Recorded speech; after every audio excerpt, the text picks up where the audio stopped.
सावरकर स्मृति संस्था के से आयोजित ये कार्यक्रम में मुझे आमंत्रित किया। इसके लिए मैं पहले बहुत अपना आभार व्यक्त करना चाहता हूँ। श्रीमती हिमानी सावरकर जी ने बहुत पहले ही कहा था कि सावरकर के विचारों के लिए देश भर में दोबारा एक पुनर्जागरण होनी चाहिए। सावरकर एक विद्वान थे और देश की स्वतंत्रता के लिए उन्होंने बहुत त्याग की थी। अंडमान में 11 साल रहे। अपने नखून से उन्होंने दीवारों पर कविता लिखी, जिस कविता का नाम था सागरा प्राण तलमला।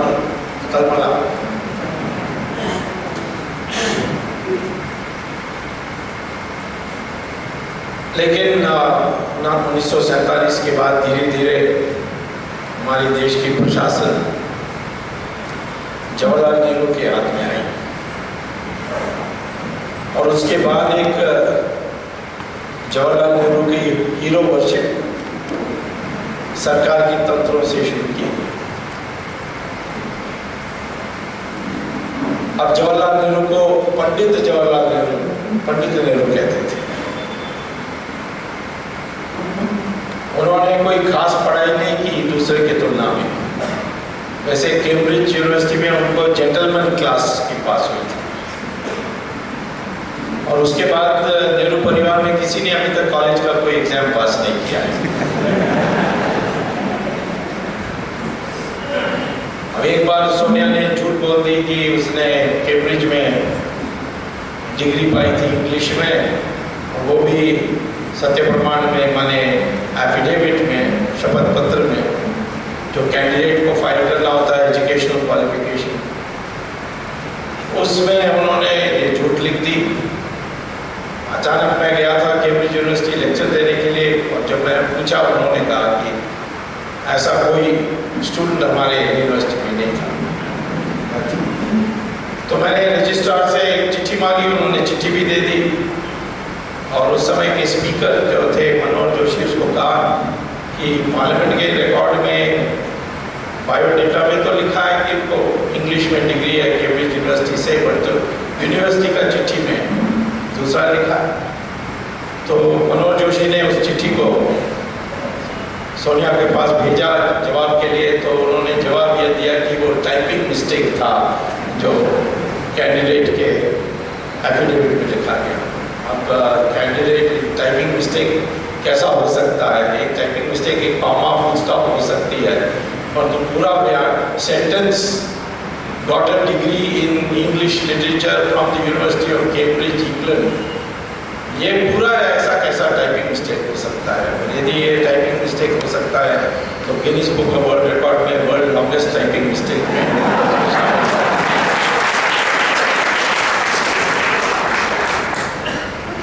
अब पंडित का नाम देना तो डॉक्टर अम्बेडकर को दे सकते हैं, क्योंकि वो पीएचडी उन्होंने लिया इकोनॉमिक्स में अमेरिका की सबसे मशहूर यूनिवर्सिटी में जो गिना जाता है कोलंबिया यूनिवर्सिटी, वो भी 1916 में। और उसके बाद उन्होंने इंग्लैंड से लॉ डिग्री ली। तो हमारी जो पुरानी परंपरा थी, जो जन्म से जुड़ गया है, गलत हुआ है, लेकिन पुराना परंपरा तो यही था कि जो ज्ञानी होते हैं वो भले किसी परिवार में पैदा होते हैं, परंतु उनको ज्ञानी जो होते हैं, जो अपने के लिए कोई पैसा जमा नहीं करते, जमीन नहीं खरीदते हैं, शस्त्र नहीं रखते हैं, उनको हम पंडित कहते हैं। और उसके हिसाब से तो हमें अम्बेडकर को पंडित कह सकते हैं, वीर सावरकर को पंडित। पर जमाना बदलेगा और ऐसे पुस्तक जो गजानन नेरुलकर ने लिखी है, ऐसे अनेक और आनी चाहिए। और मैं परिश्रम किया। आज मैं आतंकवाद पर चंद बातें रखनी चाहता हूं। आतंकवाद एक नए अवतार में हिंसा को प्रस्तुत किया है हमारे देश में, दुनिया को भी। पहले तो हिंसा होती थी, लूटमार के लिए होती थी, लोग आते थे, लूटते थे, आपके देश को कब्जा करते थे। लेकिन ये जो आतंकवाद आज है वो नया रूपरेखा में हिंसा है। वो हिंसा आम जनता के ऊपर की जाती है, फौजों के बीच में लड़ाई नहीं होती है, देश के बीच युद्ध नहीं होती है। ये आम जनता के ऊपर हिंसा करके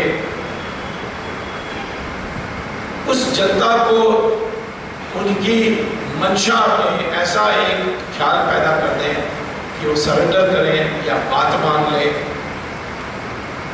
जैसे हिंसा हो रही है कश्मीर में,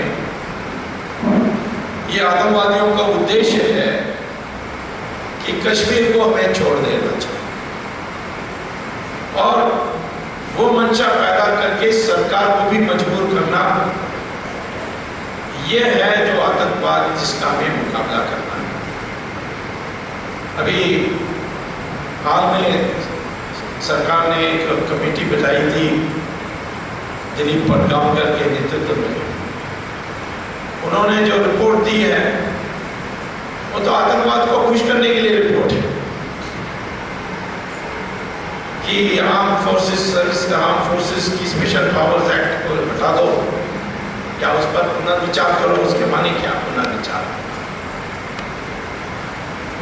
पाकिस्तान से हमारी दोस्ती बनानी चाहिए जिसमें सियाचिन को छोड़ देना चाहिए। अब सियाचिन में जहाँ बैठे हम तो चोटी पर बैठे और पाकिस्तान नीचे है। और अभी वाह हो रही है इस बात की कि पाकिस्तान ने कहा कि जनरल कैनी ने कहा कि हम दोनों सियाचिन को छोड़ दें। दोनों छोड़े, पाकिस्तान है ही नहीं तो छोड़ने का क्या है? हमें छोड़ना है। जहाँ ऊपर बैठे या नीचे पाकिस्तान को देख सकते हैं। बड़ी त्याग के बाद, मेहनत के बाद सियाचिन हमारे हाथ में है। और वो इलाका कहाँ पड़ी हुई है? वो पड़ी हुई है जिसको वो आज़ाद कश्मीर कहते हैं या उसकी सीमा पर। मैं उसको गुलाम कश्मीर कहता हूँ, पता नहीं इसको आज़ाद कश्मीर लोग कैसे कहते हैं। वो हिस्सा भी अपना है और इससे हिस्सा को वापस लेने की जगह में ये सोच रहे हैं कि जो हिस्सा है उसको छोड़ देना है। कि ये असर पड़ती है जो आतंकवादियों ने किया है कश्मीर में, उसको सुलझने के लिए सरेंडर करना, समर्पण करना, ये जो मंशा पैदा करती है, ये है विशेष आतंकवाद की बात। सिर्फ हिंसा की बात नहीं है। जो चेतना वो तैयार करती है और चेतना सब कुछ है। एक देश में शक्ति हो, एक देश में संख्या हो जनता की, वो पर्याप्त नहीं है। संख्या से सारा कुछ हम पाए नहीं सकते। 100 करोड़ लोग हो सकते हैं, पर जब मंशा नहीं है उसके अनुरूप में, तो उस पे उस संख्या का कोई फायदा नहीं। 1000 बकरी एक जगह में खड़े हैं और एक शेर आता है तो संख्या तो बकरी के पास है, पर तो भागेगा बकरी और उसका पीछा करेगा शेर और उसका लंच होने के बाद वो छोड़ देगा उनको। ये बकरी का हाल है संख्या होने के बाद। और शक्ति भी, जब तक मंशा नहीं है उस शक्ति को कैसा उपयोग करना है, उस शक्ति भी का कोई फायदा नहीं। सर्कस में 5 सिंह होंगे, पिंजड़े के अंदर होंगे एक दुबला पतला रिंग मास्टर आएगा और वो सिंह, वो जो 5 लायंस हैं या सिंह हैं, उनको कहेंगे ऊपर चढ़ो। एक सिंह के पास इतनी ताकत है कि पंजे से उस रिंग मास्टर को मारे तो ऊपर जाएगा, लेकिन वो आज्ञा मानते हैं, ऊपर चढ़ते हैं। मैंने कई बार कहा है कि हमारे मनमोहन सिंह भी सर्कस का सिंह है। वो रिंग मास्टर आती है सोनिया गांधी और वो कहती है ऊपर चढ़ो, ऊपर चढ़ते, नीचे उतरो, नीचे उतर जाएगा। तो इतनी शक्ति, प्रधानमंत्री की पद की इतनी शक्ति होने के बाद भी वो उपयोग नहीं कर पाते, क्योंकि उनकी मंशा ऐसी है। और इसीलिए हमारे देश में इस आतंकवाद की लड़ने के लिए एक नया चेतना, एक नया मंशा की आवश्यकता है, नहीं तो हम नहीं लड़ सकते इसके खिलाफ। धीरे धीरे हम दुर्बल होते जा रहे हैं और हमारे देश के कोने कोने में अनेक आज आतंकवाद की शक्तियां खड़े होने लग गए हैं, जहाँ पहले कभी नहीं थी। आतंकवाद को खत्म की जा सकती है, लेकिन उसके लिए एक संकल्प होनी चाहिए। मैं जब मिनिस्टर बना चंद्रशेखर के राज में, जब वो प्रधानमंत्री बने, तो तमिलनाडु में लगभग कोई लिट्टे का बन गया था। लिट्टे ही चलता था सब, पेट्रोल पंप्स लिट्टे चलाते थे।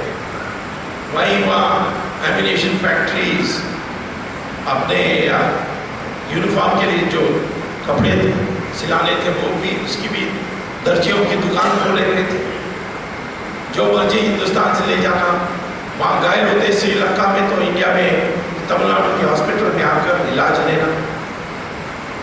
तब सवाल यही बनी थी, मैं 1990 की बात कर रहा हूँ, कि लोगों ने कहा कि अब कश्मीर के बाद तमिलनाडु की बारी। लेकिन उस समय मुझे जिम्मेदारी दी गई थी और मैंने उस स्टेट गवर्नमेंट को डिसमिस किया। जब मैंने डिसमिस करते समय बहस हुई थी कैबिनेट में, जो स्पेशल कैबिनेट होती है, उसको पब्लिक पॉलिटिकल अफेयर्स कमेटी कहते हैं, उसमें बहस में सब लोगों ने सलाह ये दी थी कि करोगे तो फिर पृथकवाद, अलग तमिलनाडु बन जाएगा, खून बहेगा, नदियों, खून की नदियों बहेगी। पर तो क्योंकि मैं जिद में था, तो चंद्रशेखर ने मेरी बात मानी। मानना भी था, क्योंकि चंद्रशेखर प्रधानमंत्री बने, क्योंकि मैं और राजीव गांधी दोनों मिलकर के उनको प्राइम मिनिस्टर बनाया, तो उनको पता था कि इसमें मुझे पूरा बैकिंग राजीव गांधी की मिलने वाली है। तो उन्होंने मुझे जिम्मेदारी दी, मैं वहाँ जाकर बैठा, उस गवर्नमेंट को डिसमिस किया। जिस तंत्र को लेकर करुणानिधि सारा तमिलनाडु को बिगाड़ रहा था, उसी तंत्र को उपयोग करके, उसी पुलिस को उपयोग करके मैंने कहा कि गवर्नमेंट डिसमिस करेंगे, एक बस नहीं चलेगा। पुलिस वालों ने कहा कि जो बाहर निकलेंगे उनके ऊपर गोली चलानी पड़ेगी। मैंने कहा गोली चलाओ, और पहले से ऐलान कर दो कि गोली चलाने के लिए अनुमति मिली है। और हर पुलिस स्टेशन में जो हिस्ट्री शीटर्स होते हैं उनको बता दो पुलिस के जरिए कि ऑर्डर मिली है कि गोली चलाने। और डिसमिस हुई, बस चलने की बात छोड़िए, साइकिल भी नहीं चली। तो एक रास्ता ये श्रीलंका में भी हुआ है। लिट्टे सबसे भयंकर आतंकवादी शक्ति लोग कहते थे, उसका अपना हवाई जहाज भी उन्होंने बना ली थी, रॉकेट्स बना लेते, सबमरीन बना लेते। लेकिन जब श्रीलंका में उसके राष्ट्रपति ने फैसला किया कितने भी लोग हमारे मरेंगे, पर तो इस लिट्टे को समाप्त करना है, उन्होंने लिट्टे को समाप्त किया। अब वहाँ आतंकवाद की समस्या नहीं है। आज भी हमें यही फैसला करना है कि हम समाप्त करेंगे। सवाल इतना ही है कि सिद्धांत, कौन सी सिद्धांत पर, इस रणनीति पर। हमें ये करनी है।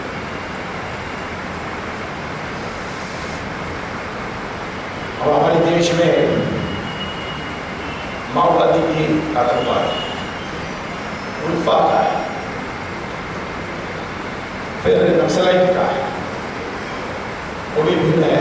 जैसे नक्सलाइट महाराष्ट्र में है, यहाँ भी माओवादी आने लगे, और इस्लामिक आतंकवाद। अभी कैबिनेट सेक्रेटरी जो पहले थे नरेश चंद्रा, उन्होंने एक रिपोर्ट दी है कि पाकिस्तान खतरा नहीं है, नक्सलवाद खतरा है। अब इनमें कोई फर्क नहीं कर सकते, ये सब मिलकर काम कर रहे हैं। उल्फा का ट्रेनिंग लिट्टे ने किया था। माओवादी और क्रिश्चियन मिशनरीज की सांठगांठ उड़ीसा में देख सकते हैं, नेपाल में देख सकते हैं। तो इसीलिए एक आतंकवाद दूसरे से भयंकर है, ये कभी नहीं सोचना चाहिए। ये सब एक है और उनकी मुकाबला करना अलग अलग रास्ते से हो सकता है। जहां तक हमारे देश के अंदर से ही पैदा हुई आतंकवाद है, उसको सख्ती से हम मिटा सकते हैं। लिट्टे को मिटाया तमिलनाडु में, लाल डेंगा का घर हमने क्या किया था मिजोरम में। लाल डेंगा आखिर में पलटी मार कर हमारे साथ ही आ गए, उसको हमने चीफ मिनिस्टर भी बना दिया।